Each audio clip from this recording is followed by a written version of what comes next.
Good morning and welcome to Today in L.A. I'm Mike Amos, speaking to you from our studios on South Grundy Street in Troy, Alabama. I'm Mike Amos. He's Bill Rice, Jr., of course, very well-known writer and newspaper journalist. Good morning to you, Bill. How you doing? I'm doing fine, Mike. Good morning to everybody. Bless your heart. Everywhere you go, people are saying, are you the son of the late Big Bill Rice, who played at the University of Alabama? Are you that same Rice family? Yeah, I used to get that from time to time. Well, of course, Bill Jr. Has been grew up right here in Troy, Alabama, played quarterback at Charles Henderson High School. Of course, made your living at one time in newspaper business and was very well known and very well respected. Well, thank you for that, Mike. We did. I worked for the Troy Messenger as a sports editor, and then I had the Troy Citizen weekly newspaper for about 7 years. Yeah. And you had a great journalist in Mike Amos on that show too, didn't you? Yeah. But you didn't know when you were going to get the article, and you didn't know whether you could read it once you got it. Is that right? And I usually typeset it. Because ladies, I never typed anything in my life. I would type up your column, and then I would type up Dad's column forever. And so when you have a little small newspaper, you do it all. You know, Bill, and on a somber note, and of course, you and I go way back with each other, and Trojans one and all, no question about it.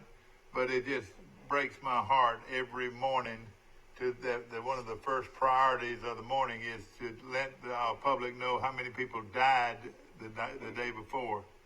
It is really, really sad. Right now, we have 14,797 people have died from this coronavirus, and that is unprecedented. Who in the world, even as far back as the 1st of January, would we have known we were going to have a crisis like this in front of us that could, if we don't watch it, could destroy our nation? And I'm not saying it's going to destroy our nation, but we've got to be responsible. If we're not responsible, it could destroy our nation. Don't you agree? Yeah, and then, there's two parts to this story: the virus itself, and then the consequences to the economy. So. Yeah. I don't worry as much. Now, people will say, man, listen to this guy. I'm not as concerned with the money part of it, because we can make some, people say, yeah, here we go. We can make more money. But you know what we can't make more is lives, human lives. That's what's so concerning me.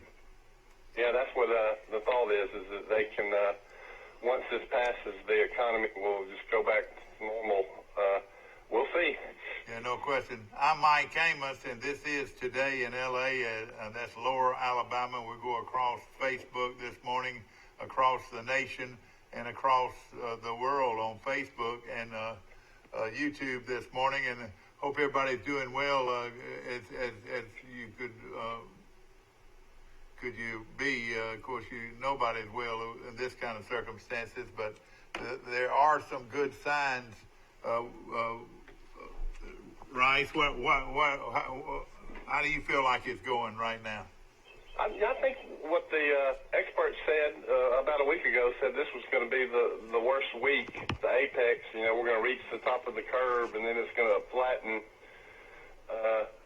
And so that maybe in a week or two, we'll see the death numbers starting to get smaller. The daily death numbers, I guess they're like 2,000 yesterday, so maybe next week, instead of having 2,000 deaths over in a 24-hour period, we might have 1,500 and then go down from there. And the reason they forecasted to be like this was the people that were sick, that came in and were sick and were in the hospital, a lot of those people started, excuse my language, dying off. They got, there were a certain percentage of those people that were in the hospital died, and we're getting results from that. And hopefully, the numbers are getting to be on our side. Is that right? I think so. You just hope that you don't have another. That's just our opinion. Our opinion. It is sure not a opinion of someone that is very knowledgeable in this whole deal. And of course, the greatest minds in the world, ladies and gentlemen, are these men and women that are trying to forecast this situation. And you can't help but like a positive note. And last night we went to bed with pretty much a positive note that the numbers, especially in New York, and they're gauging it on New York, are looking much better. Let's go to this phone here. I'm going to put you on hold. Good morning. You're on Today in L.A. How you doing? Hi, morning. You're coming to us from where, please? Grayton Beach, Florida. Grayton Beach, Florida. Exactly where is Grayton Beach, Florida? Basically, if you were to get on Highway 98, you would pass the Eden State Park Seaside watercolor exit, and then you would take a left at the Grayton Beach exit. That would be if you were going west, though, wouldn't it? Yeah, if you're going west.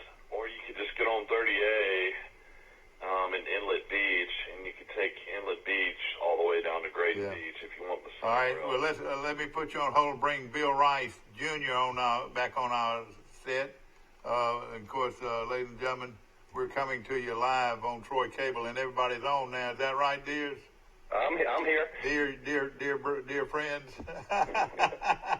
I look like Biden. I shaved. I went ahead and shaved this morning and got my hair slicked back. I look like Biden a little bit. What do you think?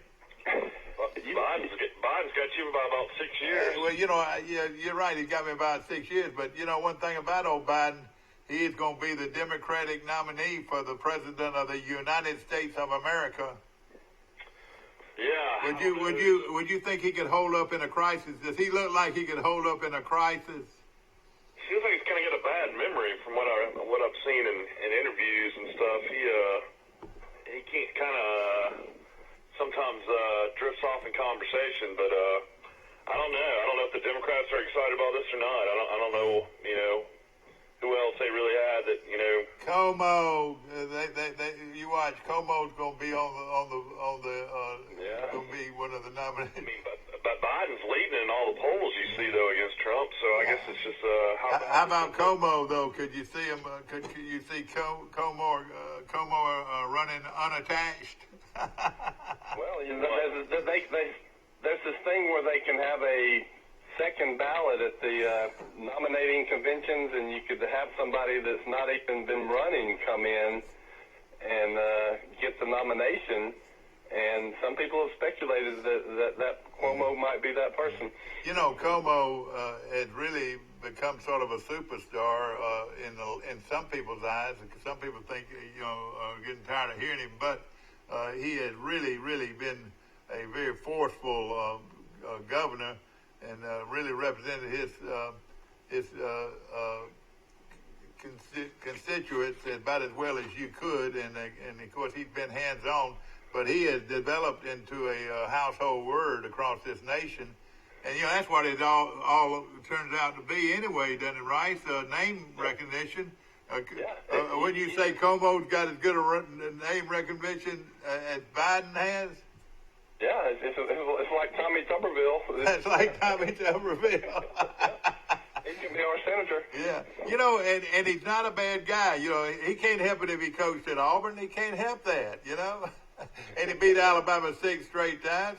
Hey, listen, you talking about being pretty well known. There are a lot of Auburn fans out there, It's name recognition, you're right. And it just takes one event to make somebody a household name. Yeah. The thing that Biden's got going for him a little bit is he's clean cut. His wife is cute as she can be. She's always wearing a sweater, bless her heart. She's as classy and cute as she can be. That right there, it helps him a lot. It shows that he's got a classy lady around him, no question about it. Ladies and gentlemen, I keep on wondering though, when is Obama going to come out and campaign and endorse him though? I mean. That's very strange that that's not happened yet. The guy was vice president for 8 years. Y'all know who has really been, of course, who has been really sort of quiet that I thought we would be making bigger noise is some of our close to the left Republicans like you're not hearing from them as much as you used to. Right now, Rodney, exactly. Boy, I tell you what, this guy's got my brain hooked up to his brain. It's Romney, of course, and I thought Romney, now he's made some mistakes, but at the same time, he has a lot of following out there, but he's been pretty quiet, hasn't he? Last time I heard about him, he was the one Republican who voted to impeach.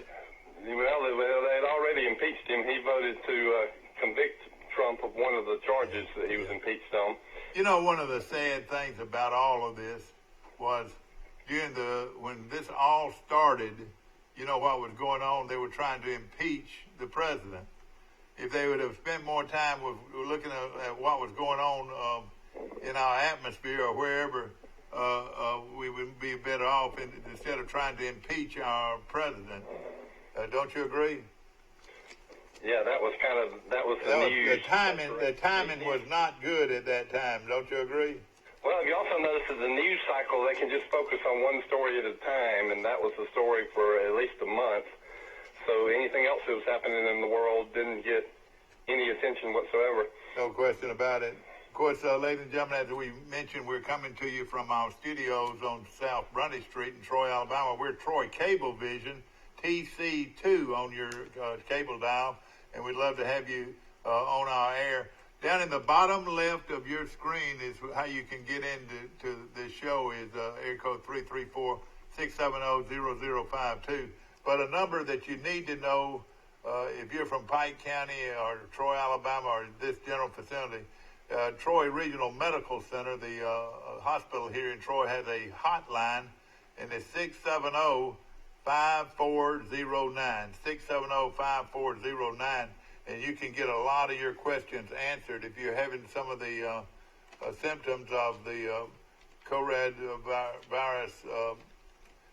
If you're having some of those symptoms, this would be a good place to call, and they would forward you on where you need to go. And of course, if you're sick, come on in if you're sick. But if you're not sick, just call that number right there and ask for different people for information.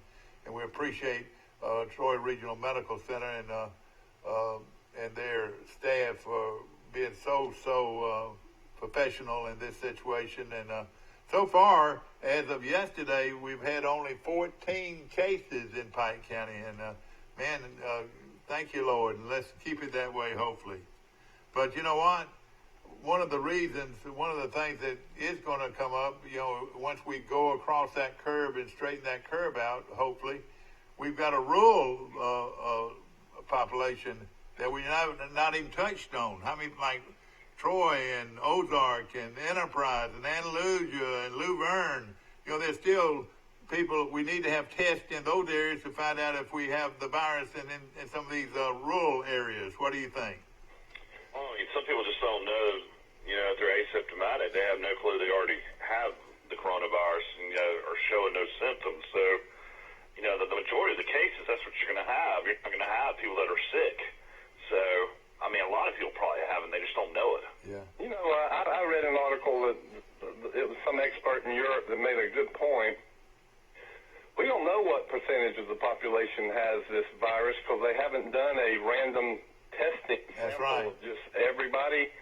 So wouldn't it be nice just to test 3,000 people at random all across the country and see what percentage actually has the virus? The people that are being tested are the people that already have symptoms. Yeah, exactly right. Of course, we've got... That's what I told my wife. I said, if you knew who had it, and everybody could get tested, shoot, you could start hanging out with people again. Yeah. Of course, when you're out and about today, going to the post office or going to the grocery store, you don't really need to go out at all if you can help it. But wear a mask. It's very important to wear a mask this morning. Want to mention... Support local restaurants. So all the restaurants in Troy and Pike County, that people have gone to for years and years, you definitely need to get out and support them. Yeah. In fact, it would tickle me if we had a list of some of the people that are there's a list of all of them. And tell us some of them, Mike. Well, they're not all our sponsors. So I mean, Well, it doesn't matter. I don't care. I don't care if they're our sponsors. I want the public to know who's out there. Yeah, well, I can find that. That's no problem. There's a huge list of restaurants are open in Troy. I will tell you this, Mike. I've gone through the. I know. High Shell and Julia's is open every day. Are they? Of course, you have to drive up and they'll bring the food to you. Is that how that works? That's right. Okay. I've noticed these flyers you get in the mail, and they have the coupons for especially all the fast food restaurants. And they are flooding these flyers with specials and real good deals at the fast food restaurants. I've been using a lot of those coupons. Well, so, good. the Burger Kings and the Captain D's are producing these coupons, and the deals you can get, the food is actually a lot cheaper than it was. So they're doing everything they can to get people to at least go to the drive-thrus. And there's also a no hands touched policy. I know a couple of the national chains. A lot of people are afraid. When people touch this and touch this, they claim you can get food through them without somebody touching it. So that's a good omen. Things like our UPS and FedEx guy comes all the time, and we just told him to start putting it in the yard instead of putting it on our porch. Yeah, no question about it. Ladies and gentlemen, we're coming to you, as I mentioned, from Troy Cablevision Studios right here on South Grundy Street in Troy. And, of course, Mike Amos, yours truly. We've had this talk show today in L.A. since 1998, and we've enjoyed a great relationship with Troy Cablevision and the people of our listening area. Right now, over 12 county area on Troy Cable. Plus, we're on Facebook that your friends in California can watch it if they wanted to, or they get YouTube. You can watch any episode of our show at numerous times during the day, whatever. But I also want to remind you that we try to be as informative as possible. And one of the information I want to give out right now, very, very important, take your trash out today. The folks that were having trash on Fridays, that has been moved up till today. Your trash will be picked up because of the observance of Easter, and then so today in LA is saying take your trash out today. Yeah, that's right. Today in LA, you're right. Those that got their trash taken out on Friday, normally it'll be taken out today by truck. And of course, now your green bags will not be taken out until later, so don't put your green bags out. So that is some information I want to give you this morning. Of course, we've got numerous other things. I didn't know anything about recycling until I heard this big, tall, older man come into my class when I was a little kid and tell me about recycling. And he was mean looking, wasn't he? He was mean looking. His name was Big Bill Rice. Kind of like Bear Bryant. he looked like Walter Matthau is what people said. I tell you what, I wear a lot of rings, at different occasions. But hey, the rings he wore the A-Club ring and then that national championship ring, didn't he? Yeah, he always wore his national championship ring. That's back when they gave them in 1961, they weren't near as big and gaudy. But the big difference with those rings, though, those rings were solid gold. The rings you get now is sure not solid gold. I'm glad he wore his ring. A lot of people don't wear rings. Dad's one of the rare people that does. Well, I didn't wear them this morning, but normally I do. I do wear them some, and I'm proud of them. And I was a long-time president of the Troy University Booster Club, Athletic Booster Club. And, of course, we had a group of guys that were, especially Don Maestri, pretty much every time he got a ring, he'd call up and he said, Mike, now what is your ring size? Wasn't that nice of him? I never would have thought about getting like a high school ring growing up. I don't even know if they even give high school rings. And again, my high school ring compared to your high school ring, my high school ring was 10-karat gold, not 14. I never had a high school ring. I was just wondering. We couldn't afford to give you one, Mike. We were on hard times during that time. We couldn't afford to give it to you. Yeah, because we'd afraid you'd hock it or throw it away. When Charles Henderson won the state championship in 1980, the only state championship in school history, they didn't give state championship rings to the players. Hey, let's see how well informed you are. You got a ring. That's unbelievable. I wonder how many guys would want a ring now. Yeah, I know it. You're right. I tell you what, they're so gaudy now. They're huge. My wife will not, or your mother won't even let me wear one of those conference championship rings because it's so big. Yeah, it's almost like you got brass knuckles on your hand. I know it. Yeah, you're right. You got like a deadly weapon with all those rings. All right, real quick, Rice. This is a little trivia this morning on our show. And if you win, whoever wins gets a free cup of coffee from McDonald's or from our studio here. Steve makes wonderful, wonderful coffee every morning. But how many people can you tell me played on a 1984 national championship team at Troy University and the 1980 championship, state championship ring at Charles Henderson High School, the only state championship ever won by Charles Henderson football team? Well, I think that was Division II, and back then they probably had 45 full scholarships. That Charles Henderson State Championship team had about 50 players. Yeah. All right, name me a couple of those guys that played on, that got two of those rings. Oh, I see. That played at Troy and Charles Henderson. That's right. That's great. That would be Joey Dennison and Willie Collins. All right, Dennison and Collins. Now, Michael, who's our tight end? He played on, I think he played on two national teams. Who was that? I mean, was Michael Kelly on? Yeah, that's what I was thinking about. Michael Kelly was he? Yeah, he was he missed that state championship year by 1 year. He was a freshman, and freshmen didn't play on the varsity back then. So he was on the JV or on the ninth grade team that year. Well, I think you hit it. I think you hit it. Dennison and Willie Collins were two guys that won state championship rings, and then 4 years later they won national championship rings. So when you're on the ninth grade team, they didn't call y'all up. I remember when they called us up from the ninth grade team. They didn't do that back then. No, it was, and Michael Kelly would have been one of the ninth graders that was good enough to be on the team because he was a fantastic athlete. We don't talk about him enough. You think about it. We don't talk about Michael Kelly, the outstanding tight end on that state championship team, or he played on that team, didn't he? In 80, didn't he? Well, he missed it by a year. He was in the same class as Kyle Ingalls and Stuart Vance. That was a class behind, me and Scott Rainey and Charles. That high school team was a team coached by Jay Jeffcoat, and they ran the no-huddle wishbone, like the same offense that Troy University later on in '84 would run and win a national championship in college Division II. And it was amazing how that offense, no-huddle wishbone, taking the ball from the center with that little bitty quarterback, probably didn't weigh 150 pounds soaking wet, and was an outstanding young quarterback for Charles Henderson. And then, of course, they had Jerry Beverly, who was a fullback. They ran him pretty much as a fullback, so, and he ran the ball, 25, 30 times a game?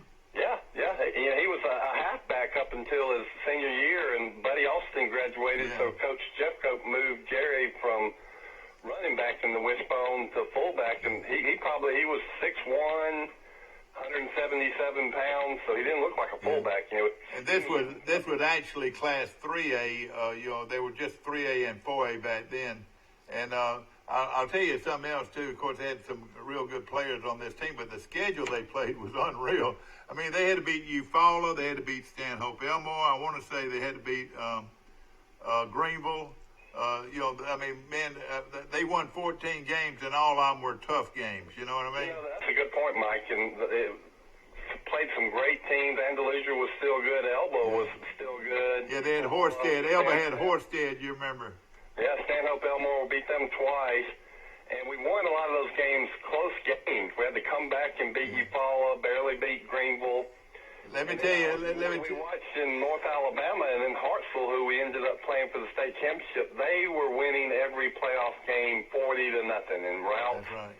And so there was a question of, well, how are we going to stack up with this team that's just beating the slop out of everybody?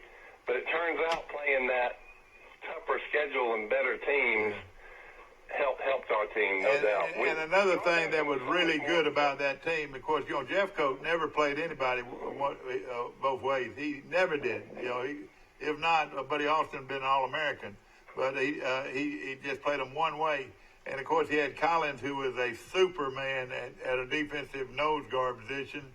But another guy they had as a middle linebacker, they ran a 7-diamond defense, and they had a young man playing middle linebacker that was averaging about 30 tackles a game. You know who that was?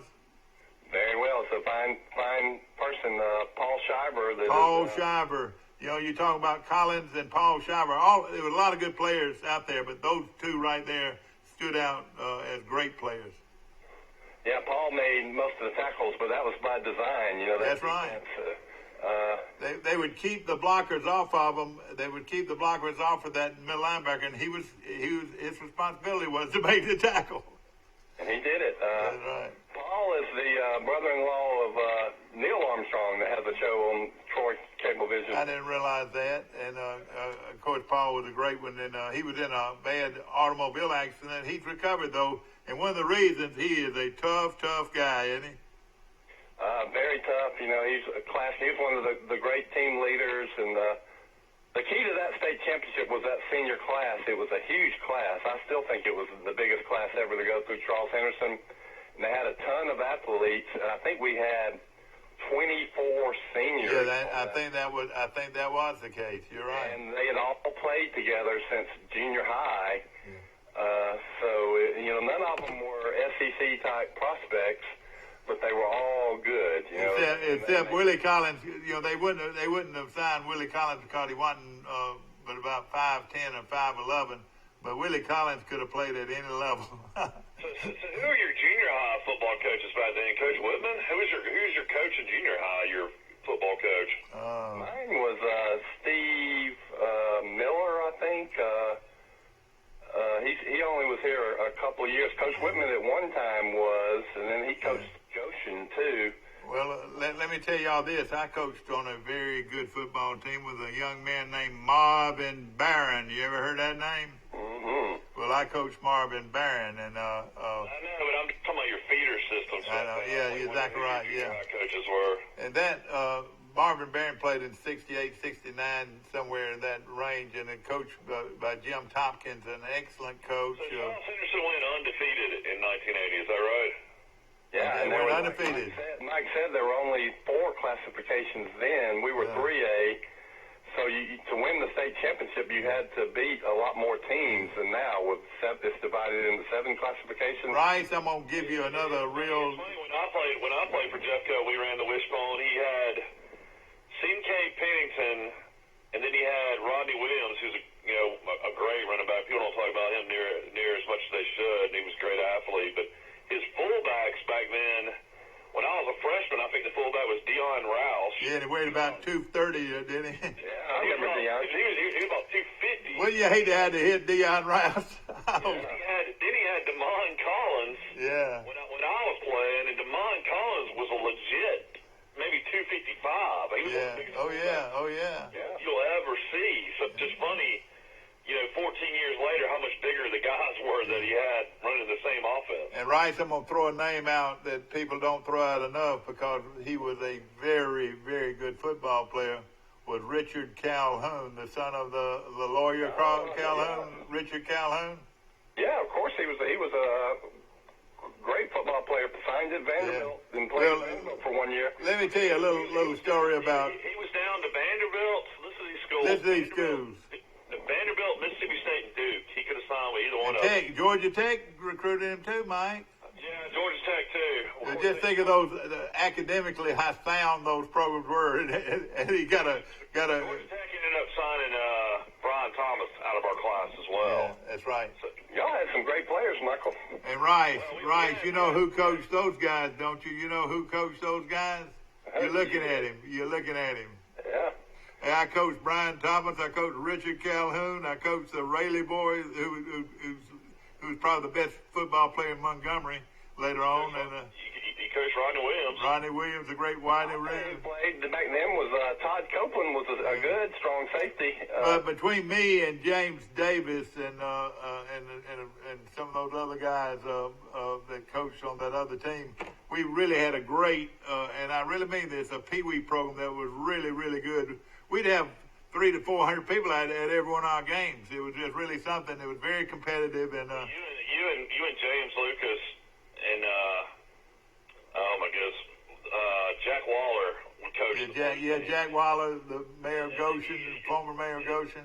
And then you coached the red team. I don't remember who coached the orange team. Watkins, I tell you, Watkins coached too.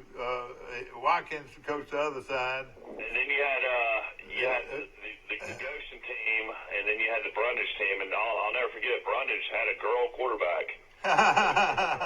Well, hey, wait a minute. Don't be talking. I don't remember a girl quarterback. Dad would say, pull her down by her ponytail. Well, I know this, ladies and gentlemen. We had the game on the line one time, and we ran a double reverse, not a single reverse, but a double reverse.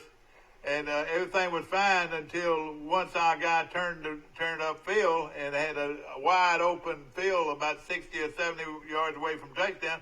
His pants started falling down. His pants, and here I am. I can't reach down there and pull his pants up. And here the guys are coming, and we got to win this football game. And he's trying to pull his pants up all the way. And it was about a 10-yard line, and his pants finally went all the way down to his ankles. And somehow he made it to the goal line. Do you remember that? Well, that play would be if somebody had a. Oh, gosh. And we won the ball game because of that double reverse. Dad got a little excited in the huddles. The coaches are on the field when he plays football. So don't you know I got excited about that when we got a kid? Every single huddle was Dad calling a play and me telling him that was not a good play. Oh, yeah, I got you there. We went back and forth the whole time in the huddle. Well, we had a lot of, oh, gosh. I remember the one time in a junior high game, Coach Miller let me call a play. We were playing Ozark, and I was excited. And we had a tight end reverse to my best friend Charles Bradshaw that we had put in, and I said this would be a perfect time to run that. So I ran the tight end reverse, and sure enough, Charles scored the 2-point conversion. And I thought the coach would be happy for me when I got to the sidelines, and he said, "Why did you call that? We were saving it for something more important."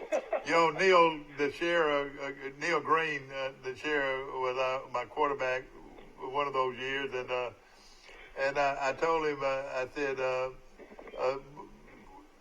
last thing you want to do is fumble, because we got this game won, and we were trailing, and we had this little play where you get the ball from the center, and then you basketball pass it to the tight end. Well, we had a guy. What was his name, Mike? The little receiver that was so good. It was called a pop pass. Yeah, pop pass. And what was the little receiver's name? Do you remember who the receiver was that was so good? I can't remember. Well, you know, yeah, you do. You know, you knew him well. Jake Hoy was a receiver. No, this guy was. Well, I'm not going to get involved in what he turned out, but. I can't remember. Michael Streeter. Yeah. Well. No, you're talking about Tim Andrews. Yeah, Tim Andrews, and of course, I told Tim, I said, Tim, he's going to throw this pop pass to you like a basketball, and all you do, you just explode out of there and get behind that linebacker, and the ball's going to be there. Well, Neil took the pass and basketball passed it. The safety never saw him, and the kid went 80 yards for a touchdown to win the game. And then another time I can remember down in Goshen, our center, we got where we could not get the snap from center. The worst thing ever in Pee Wee football is if you had a center that couldn't snap the ball. And you had to move me to center. You were in deep trouble. Well, here we are, Goshen fixing to beat us down at Goshen. And we had this one guy, Rodney Williams, who could really run real fast. I just told him to do one thing. I said, Rodney, once you catch the ball, you take one big step to the right and turn it on. And sure enough, we got in an unbalanced line. We gave it to him, and he took one step to the right, and bingo, went 80 yards for a touchdown. But what I'm saying, in Pee Wee football back then, if you made one big play, you could win a game, and that's what happened. Well, yeah, Sergeant Folk Grubbs, the quarterback too. Yeah, Sergeant Foe Grubbs was one of our quarterbacks, and we had a lot of fun. It was Will Egg, Quarterback at Charles Anderson. Bo Gaylord, and then of course Smith, my dear friend, Dan. They really had a great program. They really did, and I think it helped a lot of these kids become good players because they knew a little bit about winning. Well, they say Nick Saban's father ran a youth football program up in West Virginia, and that program was huge. And I've read books about Coach Saban and interviews, and just about all the players that played on this little youth team in this town in West Virginia, they credit Nick's father with having the greatest influence on their lives, even more than their high school coach. All right, Rice, I gotta hold on 1 minute. Good morning, you on Today in L.A. How you doing this morning? Hey, Mike, Will Matthews. Will Matthews, where have you been, Will? How you doing? I've been right here at home for my 24th day. All right, well, let me see if I miss you, you call again. Hold on a minute. All right, we got everybody on now? You got Max? Did Max call in? Max, have we got Max yet? We haven't got Max yet. You got me. All right. It's hard to get 3 lines. How about Will? Are you in, Will? All right, here's Will. Let's see if we can get him in here.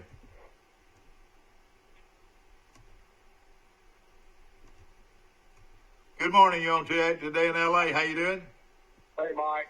All right, here we go. We got all of you guys in here. Let's see if we can pull you in here.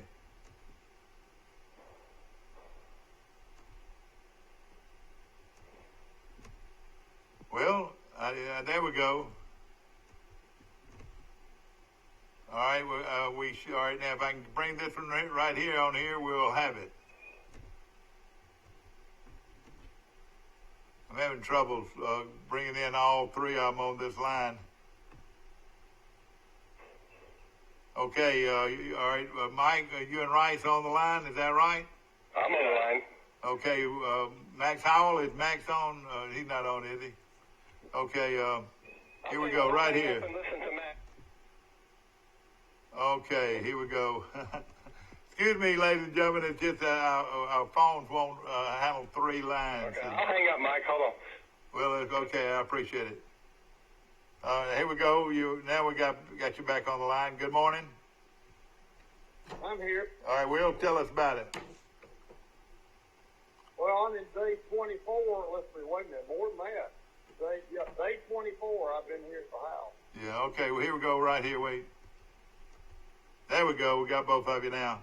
Will Matthews is on the line. Mike Amos is on the line. I'm Mike Amos, Sr. On the line, and hope everybody's doing well this morning.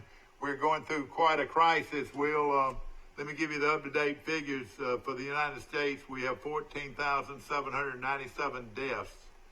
There are 435,000 people with the virus, and we have had 22,891 people that have recovered from the virus. Looking at Alabama as a whole, the state of Alabama has 2,499 cases, 67 deaths out of that group for the state of Alabama, and this is just some of the stats, and boy, they have kept us abreast quite a bit on the different states and how some people have really had it a lot worse than others. Of course, everybody knows about New York.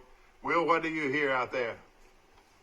Well, it's really bad down here in Dothan, Mike. We've got 2 hospitals down here. One of the hospitals has 31 ventilators, all of which are being used on COVID-19 patients. They've got 1 extra ventilator, so really they're stressed out on that. Is this both hospitals, or just you've got 2 hospitals down there? Is that both hospitals or what? This is Southeast. They've got another 40 patients in the hospital they think are COVID-19 positive, but it takes 2 to 3 days to get the test results back. They don't have the quick test. Yeah.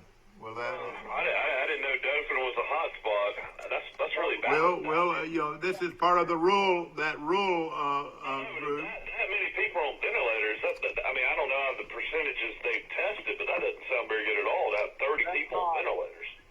Michael, a lot of these people are from Georgia. Okay. Yeah, you're right. And they've come over, like Albany, Georgia is terrible. Albany, Georgia's had 40 or 50 people die Yeah. in that small town. Yeah. You know, it's a mess. I got involved in it This is- yesterday. A doctor called me and trying to get some help. And the federal government can't help. It's all through the stuff. And, All these figures are not totally accurate, so we're not going to go out on the limb and say, well, these are the most accurate. But we just got different figures from overnight. Will Matthews, our local attorney from What Dothan. about as far as hospitals in Georgia, like on the Dothan line? Is there no other hospitals like in Bainbridge or any of those areas? Just I'm sure they are. I'm sure they. They're stressed out over there. I know that. There are people coming across the line, the hospitals over here, because they're overwhelmed. And I don't think there's any kind of law against it. You know, that people from Georgia, South Georgia, can go use a hospital in Dothan or whatever. Will, let me put you on hold a second. We got a call coming in. Hold on a minute. Good morning. You're on Today in L.A. How you doing? Mike, it's Max. How you this Max morning? Howell calling in this morning. Max, if I lose you, please call me again. I'm going to put you on hold here, and we're going to go with the, see how many, there we go. We got to get you back now. Trying to get three on at one time is hard to do on this now. We do have them on hold right here. And now one more. Well, you just can't get any more than three on at a time, so we'll just go back to this. Here we go. Max, are you back on?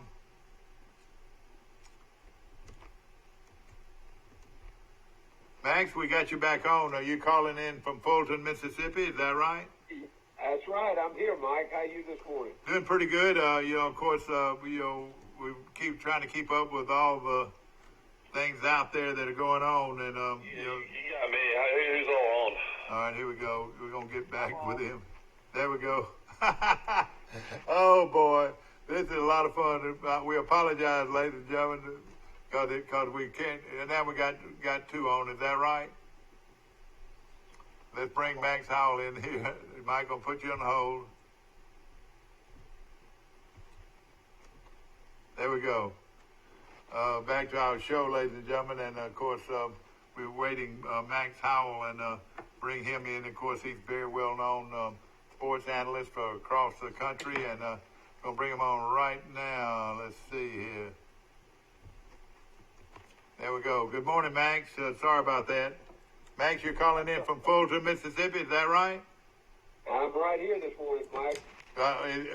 What's the situation in Mississippi right now? And of course, you're located above Jackson. You're in northern Mississippi. Is that right? Northeast, right outside Tupelo, on Highway 20, Interstate 22, that runs from Birmingham to Memphis. Weather's great this morning. It's nice and cool, about 48 degrees. Overcast, supposed to get a little rain today, but spring's on the way. All the flowers in bloom up here. We're excited in Mississippi. Other than the fact is, we're all homebound, Mike. Nobody's out on the street. Yeah. Now, how many virus cases do y'all have in that area? Do you know? Oh, man. And yeah, in our county, there's 30,000 people in our county. We've got 3. That is amazing. You're in a place that a lot of people like to be, man. No question. Absolutely. Well, it's a rural county. Fulton is the county seat. It's the largest town in the county, only 4,000 people, and it's basically rural. Yeah. And, people don't gather very much other than family and friends occasionally to eat together, and they fare fairly well in this county. I'll put you on hold a second. Be right back with you. There we go. We're back now. We got Max and we got Mike Amos. Is that right? I'm here. All right, but who else do we have on the line? Hello.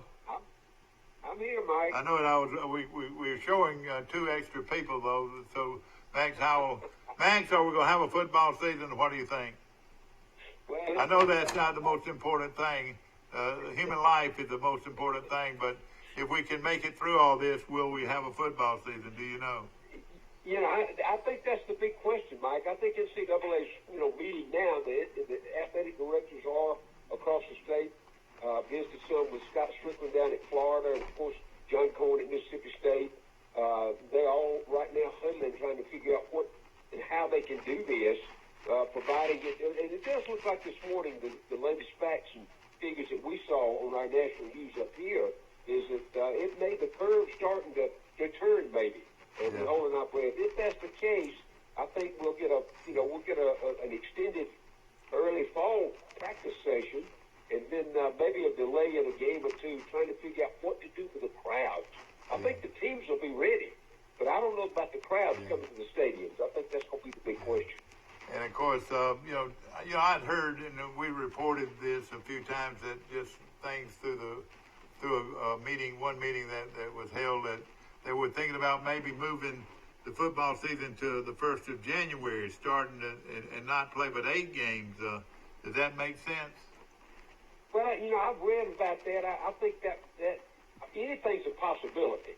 I think, traditionally they're going to try to keep it within the timelines that we're accustomed to, if, in fact, the control of the virus is taking place.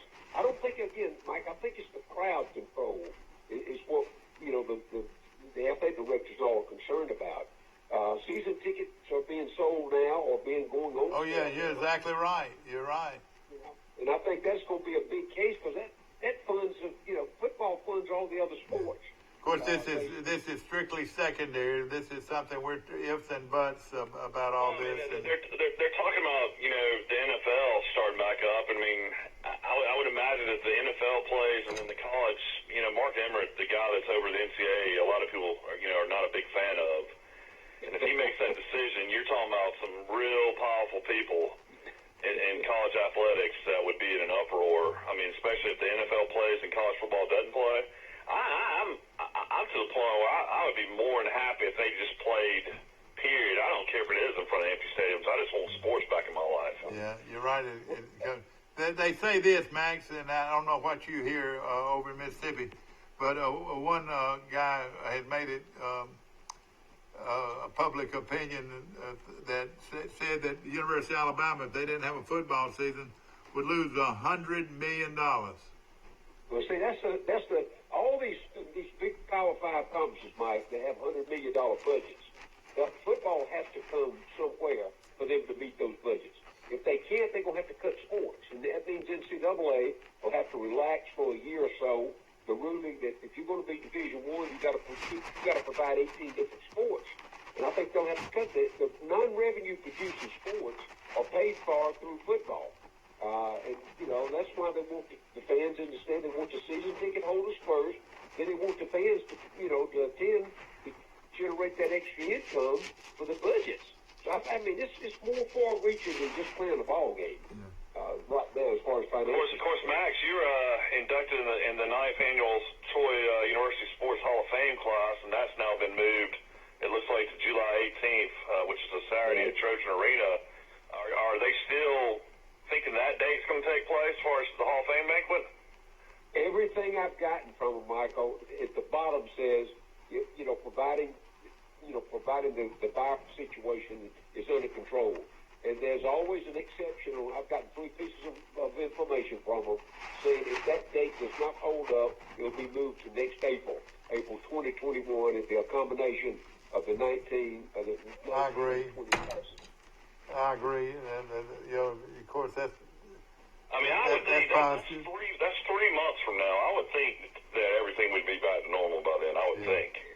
Ladies and gentlemen, at the bottom left of your screen, I want to mention is the hotline, the Troy Regional Medical Center hotline, 670-5409, 670-5409. If you have any questions about the virus, you need to call that number right there. Of course, you're in near Starville, Mississippi. Mike Leach is under fire from one of his tweets already. I mean, Mississippi State's already having to deal with, public relation issues with Leach having players leave the team now because of what he tweeted out. I mean, it's one of those type things. You know, Leach is a good coach, but he comes with a lot of baggage. You know, he's a guy that says and does a lot of crazy things, and of course he's already done this. What are people talking about in Mississippi about this? Michael, that you have to understand. You get the whole package with Leach, a good, outstanding football coach, but he's going to step out of bounds. This is the second time that they've already had to, correct him on some things. Oh, they've got him in classes going into all minority groups in the state speaking, and they're trying to rehab his image in the state of Mississippi right now. And I think, he's not from this state, and this state's got a history of, a lot of stuff that went on years and years ago. It all comes out of Valdosta, Georgia, doesn't it? It all comes out of Valdosta, Georgia. No, I mean that's where he came from, out of the mummy tree. But we're talking about what he did, since he's been the new head coach. Oh, I know. I mean, I know, but it all originates. His style originates out of Valdosta, doesn't it? Yeah, but that doesn't originate his personality. Yeah, I got you.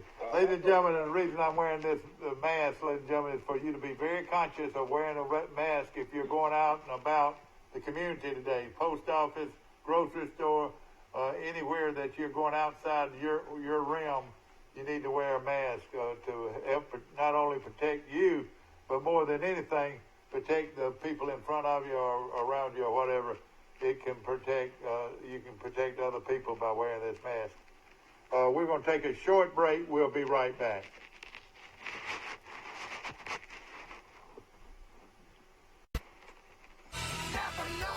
Trojan Auto Parts of Troy, home of Napa Know-How. Stop by and see owners Mike and Melissa Kilcrease and their Napa Know-How team with over 100 years of combined experience. We're the only locally owned parts store in Pike County, and we're fully stocked and ready to serve you. We pride ourselves on being your go-to parts store, not only for the simple items, but we specialize in those hard-to-find items as well. Trojan Auto Parts, the right part at the right price at the right time. Napa, a name you've trusted here in Troy since 1945. Napa Know-How. I've been working for this my whole life. The chance to relax on the open water. With my financial institution, Max, my Achieve checking account earns dividends.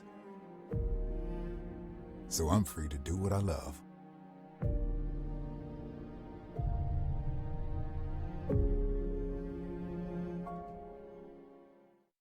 Piggly Wiggly's local butchers are on site at both stores and will help you select the best cuts of meat and trim them to your liking. Our USDA choice beef is the most consistently tender, juicy, and flavorful beef you can buy, all at cost plus 10%. A personal touch, a high level of trust. Whether it's checking and savings accounts, personal or business loans, or our local friendly service. That's what Troy Bank and Trust customers expect. But now we offer more. Free identity theft protection for our new and existing customers, protecting your family's time, money, and good name from identity theft. Because protecting your identity is now a big part of our identity. Rubber gloves and hand sanitizer. Back to our show, ladies and gentlemen, and of course we're talking sports today and trying to get off of some of the sadness and the tragedies built around this terrible virus that we're facing. And Max, people can look at the New Yorks and the Chicagos and the New Orleans, and New Orleans been hit bad, and Detroit, as we mentioned earlier, and some of these what they call hotbeds. But after you correct some of the issues with the hotbeds, then you've got to deal with the general public out there, the rural areas where they don't have access to face masks and rubber gloves and things like that. Do you agree? Look, I don't think there's any doubt, Mike, but I think even more so right now are those people that are really stricken by the virus that can't get in the hospital. I know up here, the biggest hospital in North Mississippi actually is in Tupelo. They have 400 doctors in that hospital. You have to make an appointment to go to the emergency room. And then you cannot get in. You have to go to a desk, a table that's set up outside to check in. That's how restrictive it is, guys. Mississippi. They're over 400 beds short on the last survey across the state. They think they're correcting that. The governor came on yesterday and was making a plea, to be sure that you checked first. But if you need hospitalization, you need to go. But if you don't, try to stay at home and take care of yourself. Of course, we here have that hotline, emergency hotline, 670-5409. Or locally, you could dial 1-311. 1-311 is a local information number you can call here in Troy, Alabama. Of course, we're coming to you live on Facebook from Troy Cablevision in Troy, Alabama, where we go out to... Some of your other shows, Max. Are you doing Wimp and Barry's show and some other sports talk shows right now? Is everybody shut down or what? Well, a lot of them have, Mike. I do just like 10 or 15 minutes, and that's on call only. I don't do a regular show. I'll crank back up in August. Is Wimp still on the air, Max? Oh, yeah. He and his son Barry do one out of Tuscaloosa 5 days a week from 7 to 8:30 every day. And of course, Wimp reaches out to so many guests that he knows all over the world. And it's the highest rated show on that radio station. It actually originates in Tuscaloosa but blows into Birmingham. Yeah. Of course, we're set up. Wimp's just sitting in Birmingham doing the show over the phone, isn't he? Yeah. Right. Well, and also we're in a situation here at Troy Cable where we can be in Florida or in Alabama, and as long as we got somebody sitting here, either Mike Amos, yours truly, or Bill Rice Jr. On this line. Of course, it is the Easter weekend, ladies and gentlemen, and for you ladies out here, here's a bouquet of beautiful flowers right here on our set this morning. And, of course, the Easter holidays for us Christians, ladies and gentlemen, is the most important holiday of the year. Easter is, to me, the most important day of the year, where Jesus Christ was resurrected to save us all from our sins and shortcomings and give us promise of everlasting life. And, of course, it's not just going out and hunting Easter eggs? No, it's not. It has nothing to do. You're exactly right. And I would like to tell you that First Methodist Church in Troy has a service this Sunday, and it starts at 9:30, and it's located in downtown Troy at the outside. I think you stay in your vehicle and you drive through there, and we're going to have it live on Troy Cablevision, as we mentioned, starting at 9:30 this Sunday on YouTube and on Facebook. So you can watch it on TV, or you can drive downtown, stay in your car, and go and be able to hear the service. So again, it'll also be a run again on Troy Cable at 11 o'clock. Will be a replay from the First Methodist Church of Troy. So we will have a service from the drive-in ceremony sponsored by the First Methodist Church of Troy. I want to also mention Troy Fest will not be held this year, ladies and gentlemen, and that's through the. So right now, that is that was coming from City Hall in Troy, that Troy Fest has been canceled, and I want to say, if they do something, it would be on into May, but right now it has been canceled. And we'll keep you up on that. I was reading an article today, Max, about Tua Tagovailoa, the Alabama quarterback. Of course, the draft's coming up here in April, and apparently he's already flunked 2 physicals with the NFL teams. 2 out of the 10 physicals he's had, he's flunked, and they're talking about how brittle he is. And if you look back at Tua, he's had 2 ankle injuries. He had a broken wrist in a spring. Then, of course, he had the horrible hip injury against Mississippi State. I mean, when you're spending millions and millions of dollars on somebody like this, I mean, you're taking a huge risk that he could get hurt again. He's been hurt his whole career. I mean, trust me, he's one of my favorite players of all time in Alabama, and I hope the best for him. But man, you gotta really think about where you want to draft him. Let me ask you this: could he jump out of that? Could he jump out of that and go back to college? No, he's already signed an agent.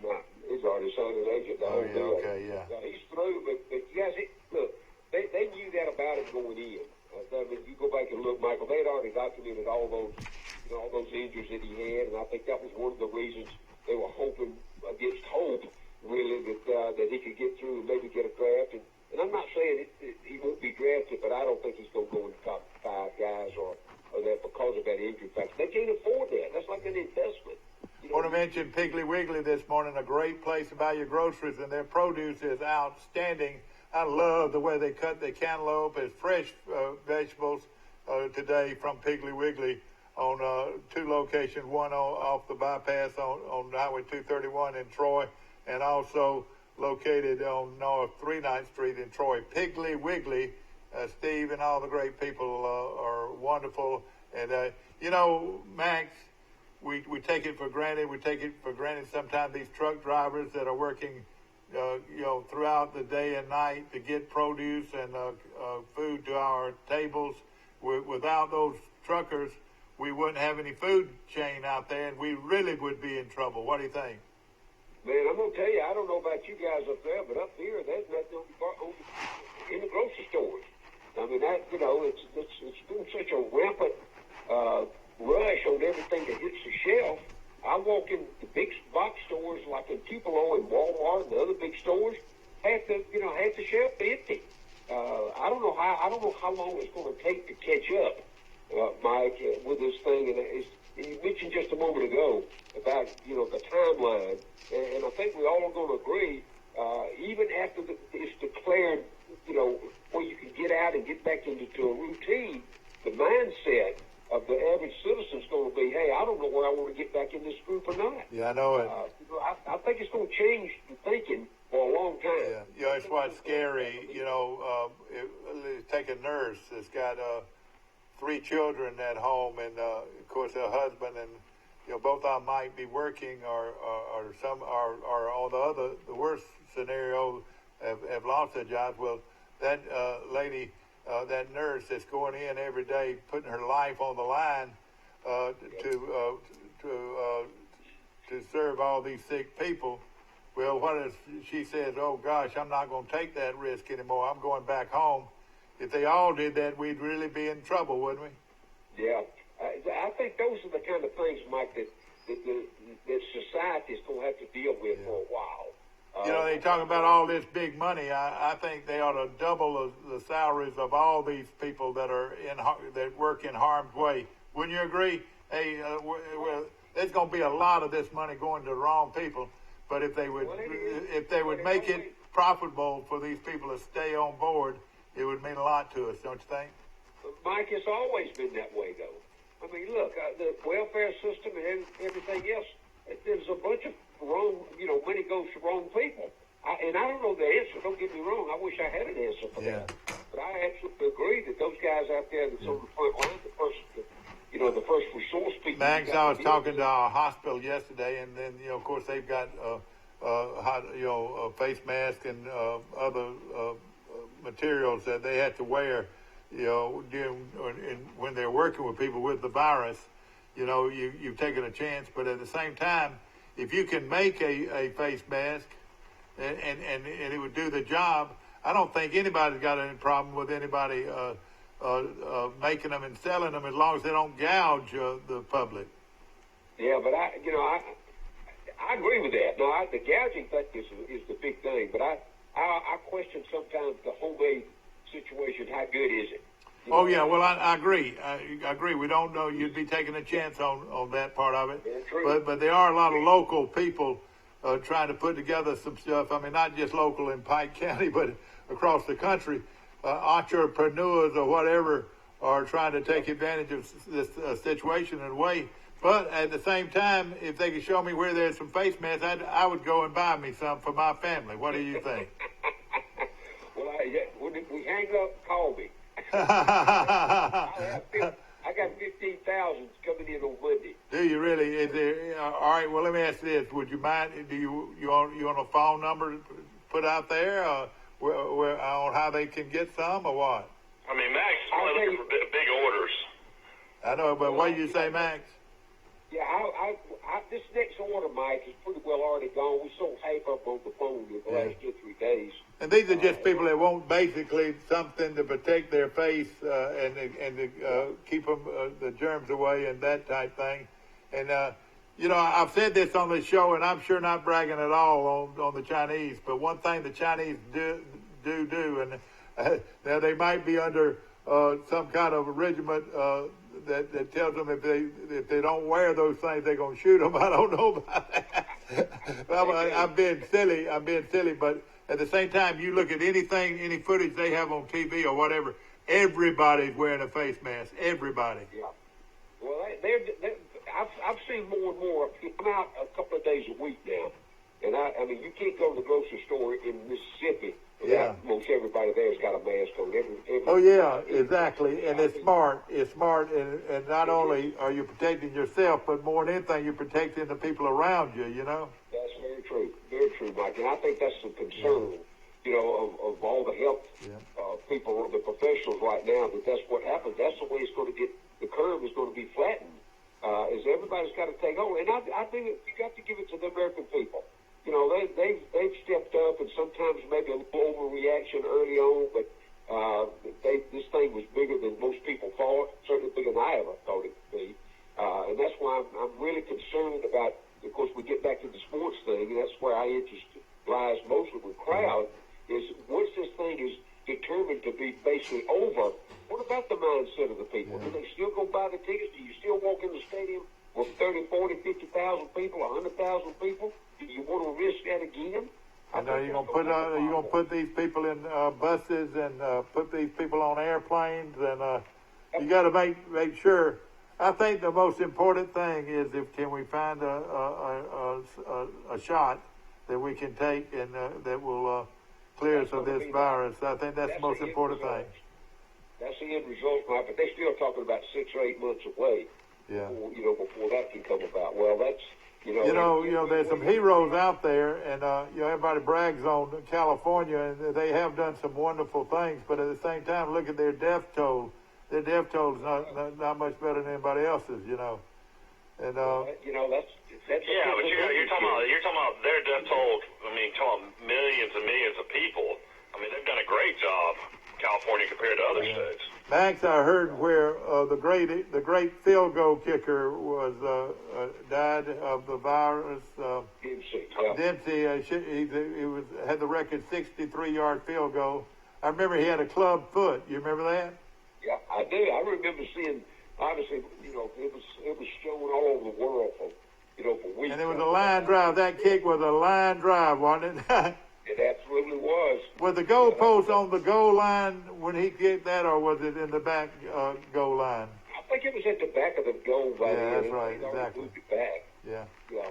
Have you, I've watched a lot of good TV, by being shut in, and I tell you what, you live in my house, you do it the right way, or you don't do it. My wife is a stickler, but I thought I saw some real good footage that the networks are putting on the air, which is very good for people that are shut in, whatever. But we've just got to pray to our Lord and Savior Jesus Christ that hey, this thing's gonna be over before too long, and we can be back to our regular lives. Mike, see, I live by myself, so I've seen every issue of Gunsmoke. Oh yeah. Bonanza. I've seen every Western that's ever been made. Well, James Arness, I think we're going to start getting a better look at James Arnett at Gunsmoke. Hey, let me tell you something. Every one of those shows were good, and what's so great is once that show's over, another one's coming right back behind it. That's right, and I love Perry Mason and Matlock and all. Oh yeah, exactly. I tell you somebody I like is he's got a network show now. Oh gosh, but I think he's a big Los Angeles Dodger fan, and he just shut it down. He said I'm gonna shut it down with all the rest of America, and when it gets back where it's supposed to be, we'll come back on the air. Yeah, well, I think everybody has to make decisions they've got to make. I want to say his name was Matlock. Was it Matlock? Matlock, that's Andy Griffith. Matlock. That's not Andy Griffin, is it? No, what are you talking about? You're talking about a sports guy? Yeah, well, he's he's a movie star. I don't know. You're the big Los Angeles Dodger, always wearing a Los Angeles Dodger hat. I don't know. I can't remember either.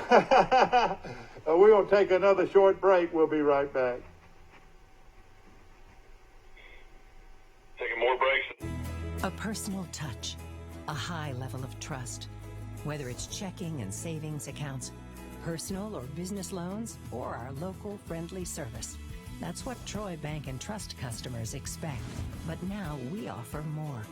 Free identity theft protection for our new and existing customers, protecting your family's time, money, and good name from identity theft. Because protecting your identity is now a big part of our identity. At the Piggly Wiggly, we proudly support our local farmers and bring you the best they have to offer, all at cost plus 10%. When you shop local, you reinvest in your community. Remember, buy local, shop local. Piggly Wiggly, local since forever. Trojan Auto Parts of Troy, home of Napa Know-How. Stop by and see owners Mike and Melissa Kilcrease and their Napa Know-How team with over 100 years of combined experience. We're the only locally owned parts store in Pike County, and we're fully stocked and ready to serve you. We pride ourselves on being your go-to parts store, not only for the simple items, but we specialize in those hard-to-find items as well. Trojan Auto Parts, the right part at the right price at the right time. Napa, a name you've trusted here in Troy since 1945.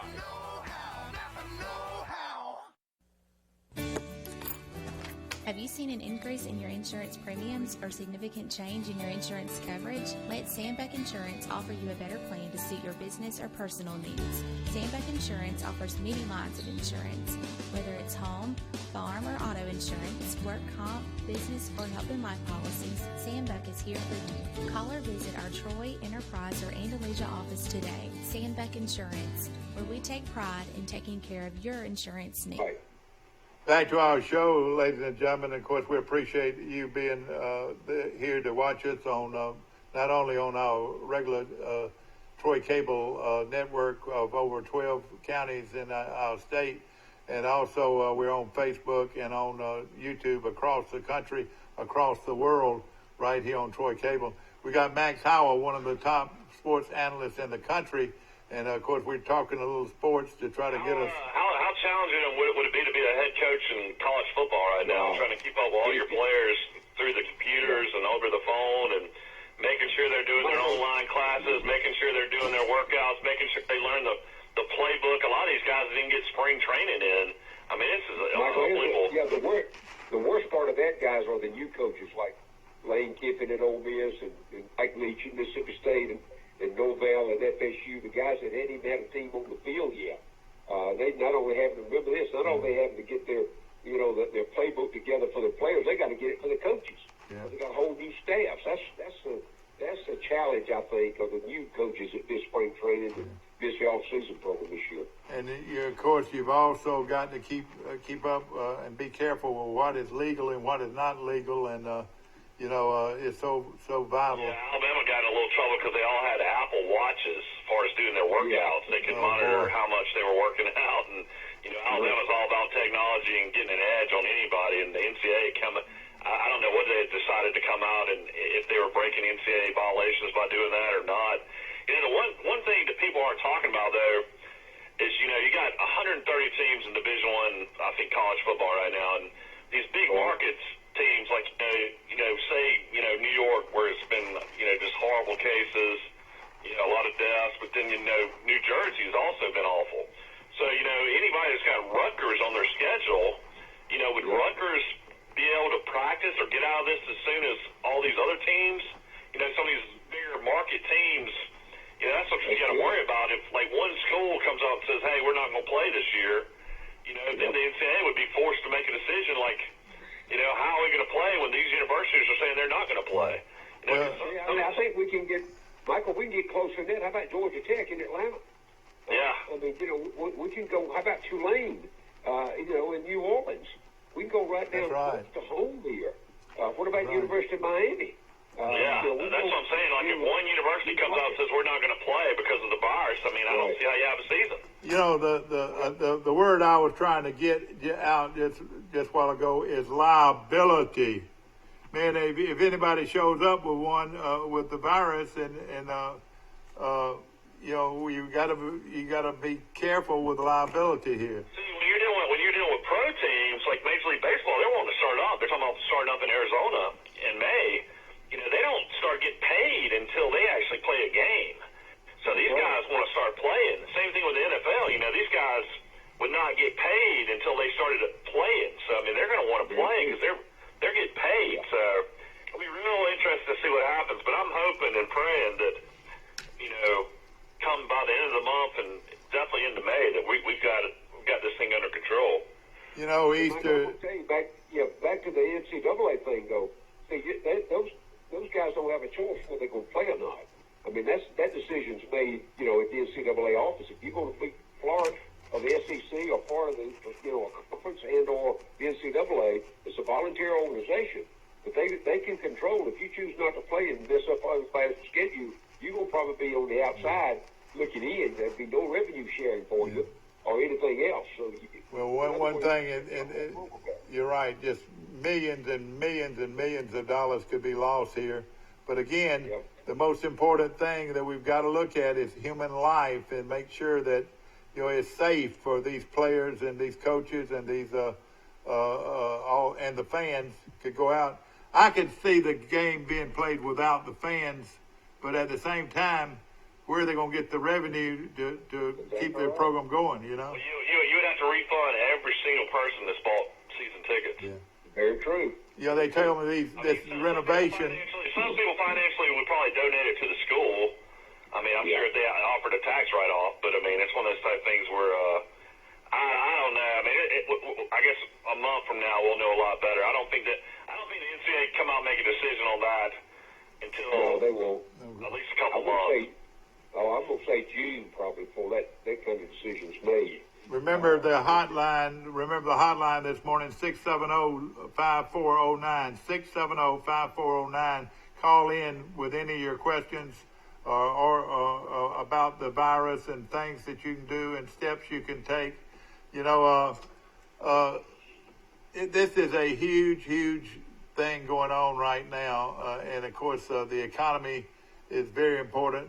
I put the human life first, but the economy has got to be strong for us to do the things that we want to do. And of course, the president, one thing about him, he is pro jobs and pro economics, and it would crush him to know that there would not be any football and all that money would go down the drain there. Well, you know, guys, I think a lot of things, and I know the governor of Mississippi's been on every day almost now, and I'm sure they are in Alabama and other places too, but this long-term spillover is what they're attracting now, the depression that comes from people losing their jobs, small businesses that are having to shut down. Those are the things I think is going to be the far-reaching things once the virus itself is under control. Let me tell you something that a lot of people have not thought about, but I have, is desperate people. You know, we had a lot of desperate people in our society prior to this, but when somebody can't feed their family and they don't have any way in the world to feed their family, even though the government's giving us some money, there's going to be a lot of people that are going to be desperate, and we've got to be careful with that. Not only local for law enforcement, but our military and whatever. We've got to be careful in this situation. Do you agree? Oh, no doubt, Mike, and I think that those are the things that have not been addressed yet. Yeah. You know, we can still be concerned with what's going on, you know, physically with all these people, but the mental aspect of it, I think those are the things that's going to change our thought pattern about the way we do things after this thing's over. And where we protect our homes and our families is very important. You know, it's just these are long-term things that are out there. I tell you something that's scary to me a little bit is this military deal. How you get 17 to 20 people with the virus, Does that shut down that big major aircraft carrier, or what? What does that do? I would imagine they have a quarantine area where they can send certain, troops. That's what I was wondering there. They bring other boats in to get those, sick soldiers off. I mean, when it's all said and done, I feel like, the situation with most of the troops, most of those are probably not going to be, I would say, serious cases. I would not think. But, it does affect younger people as well, so. No question about it. Yeah. Remember to sing that song, In Your Easter Bonnet, with all the frills upon it. You'll be the grandest lady in the Easter parade. Max's problem is he didn't know how to cook, so he's having a hard time. Max, by the way, Max, through all this, what have you had for dinner? Man, I'm gonna tell you, I'm just doing it myself right now. I did cook last Friday night. We had steaks. That was kind of the last meeting we've had together. I can't remember when I had a steak. I grilled one last night.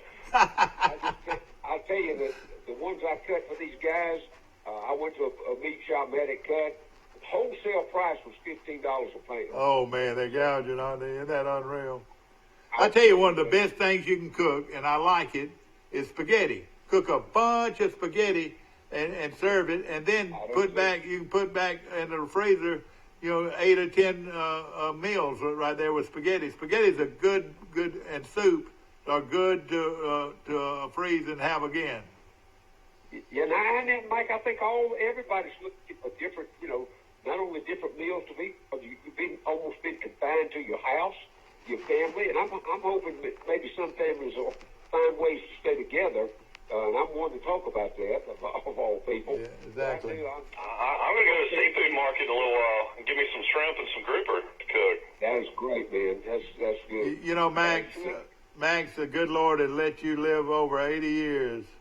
And, and we're touching on what I think is the most important day of the year, especially for us Christians, and that's Easter and the resurrection of our Lord and Savior Jesus Christ, who gives us promise that by believing in Him and through faith, we can live forever.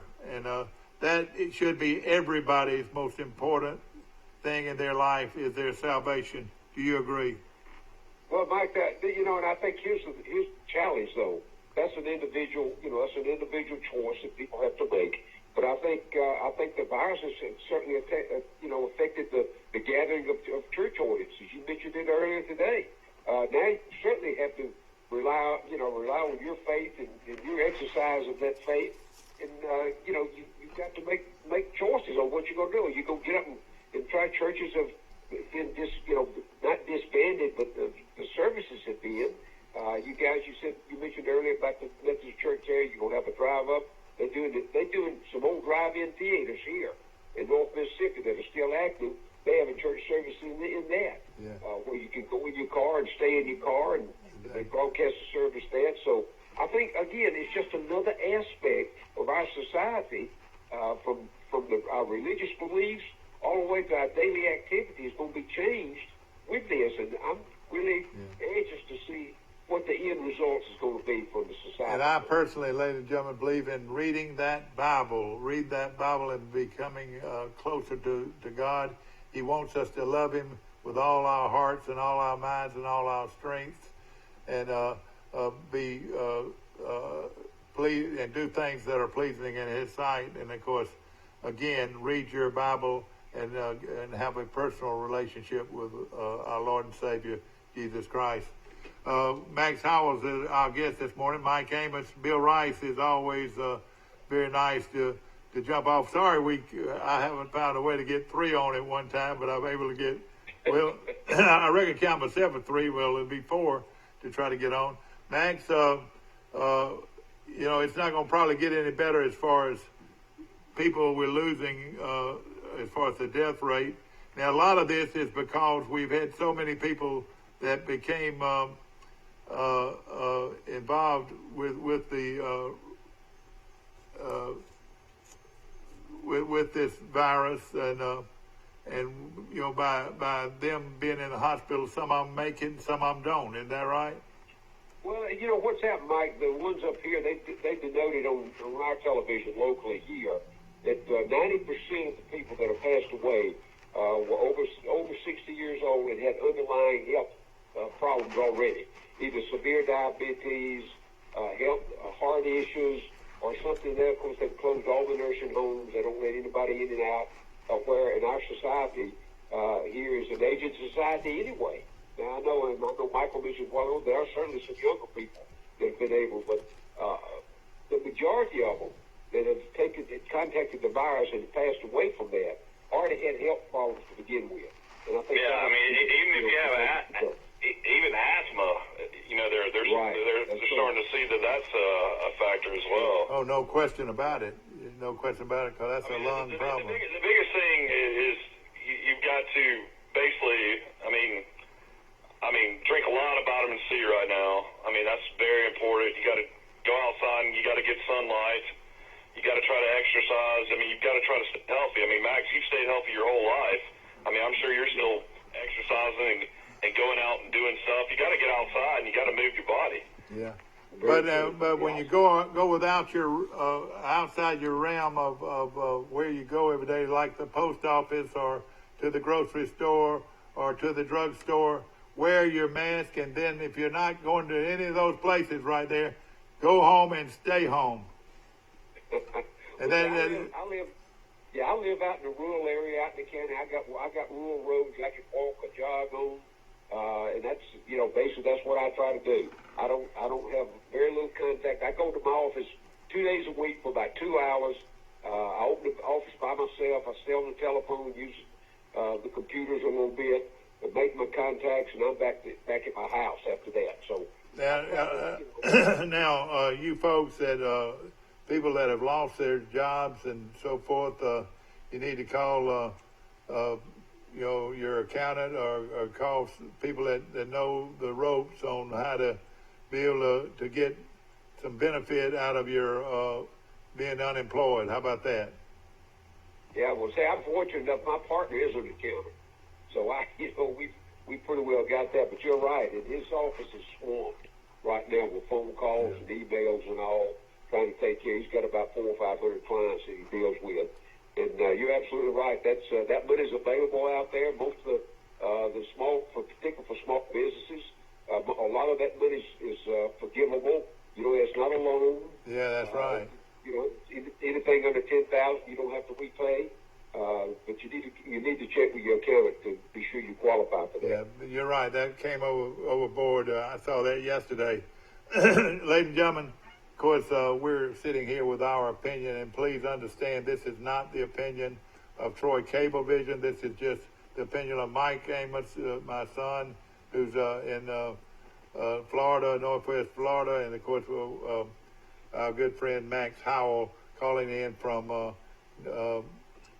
Mississippi this morning. And of course, Max, I wish you all the good luck, my friend, and hopefully the next time we talk, there's going to be a big change, and it's going to be a change for the better. But right now, we just got to have faith in God. We have to have, there's been some wonderful, wonderful people out there that have fought so hard to make this thing turn around. And I think it's just, we've got a lot to be proud of, too. What do you think? I don't think it's any doubt, Mike. I hope another week, I'm like you, I hope another week is that this time next week we'll be ahead of the curve next week. Exactly right. Mike, are you still on? Thank you so much, Max, and we'll see you next week. All right. Thank you, guys. Have a good week. Max Howell was with us today, and I want to apologize, ladies and gentlemen. I've got a little of the crud in myself a little bit this morning. I hope that everybody's doing well out there and they're staying close. Especially this 10-person people, do not congregate, and then when you're dealing with people one-on-one, stay at least 6 feet of them, and very important, if you're out just doing basic things, non-essential things, make sure you wear this mask to protect yourself. Now, people laugh at you. They're stupid. It's very important if you're outside your realm of work or whatever, whether or not you're at the post office, at the grocery store, or you're at the buying gas, or just any other time you're away from your premises, wear that face mask to protect not only you, but protects other people. Ladies and gentlemen, this is a wonderful, wonderful time of the year where we worship our Christ and Savior, Jesus Christ, who gave all of his life to provide us with everlasting life. The resurrection is this Sunday. Find some way to worship, whether or not it's reading your Bible or it's to turn to your Troy Cable TC2 and watch a live broadcast starting at 9 o'clock this Sunday. 9 o'clock this Sunday, and they're going to run it again on Facebook at 11 o'clock. So we appreciate it. And all of you people out there, especially the people that are still working, people, be careful and be smart. And ladies and gentlemen, the Lord will see us through this thing. Believe you me.